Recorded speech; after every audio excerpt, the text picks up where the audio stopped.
Good morning, Eagles. You probably receive tons of feedback every day.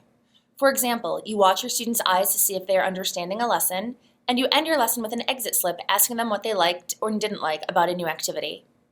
Sometimes your significant other tells you how they love how you made their coffee perfectly this morning. Or your cat lets you know that the wait time for food in their bowl is completely unacceptable. Some feedback can be really easy to receive, but often critical feedback can be difficult to hear because it tells us that something isn't okay. However, we have a lot of control over how we receive feedback, which might make this easier to swallow. According to Sheila Heen and Douglas Stone in their book, Thanks for the Feedback, feedback comes in 3 types: appreciation, coaching, and evaluation. Appreciation keeps us motivated and boosts morale. It tells us that we are seen and appreciated. Coaching feedback is designed to show you a better way to do things. This type of feedback can increase your knowledge or skills in an area and can encourage growth through change. The last type of feedback, evaluation, is the one we tend to get the most. This feedback is designed to give you a snapshot of where you are right now, but isn't necessarily designed to motivate or improve. So, which type of feedback do you prefer?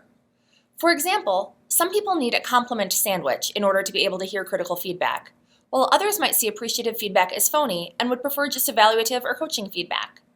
It can be helpful to tell the person giving you feedback what you need to hear so that they can prepare for these types of conversations. Heen and Stone also point out that receiving critical feedback can be triggering for some people. Typically, these triggers fall into 3 categories. The first of these are truth triggers, which is when we believe that the feedback isn't true, either because it's hypercritical, unfair, unhelpful, or is too generic, like, "You're awesome." The second type of trigger is relationship triggers, which is when the relationship with the person providing the feedback influences how you receive it. You're more likely to take things personally when the relationship is already strained, or to blow off feedback from someone whose opinion you don't value. The final type of trigger is identity triggers. These triggers attack our core beliefs. These make us feel attacked, threatened, or ashamed. So now that we know about the 3 different types of feedback and how they can trigger us, let's talk a little bit about how we as receivers can control the feedback conversation to get the most out of it. First, don't be afraid to tell the person giving you feedback which of the 3 types of feedback you most need to hear. Upon hearing feedback, even difficult feedback, you can always respond with "thank you" and ask for a moment to process what you've heard.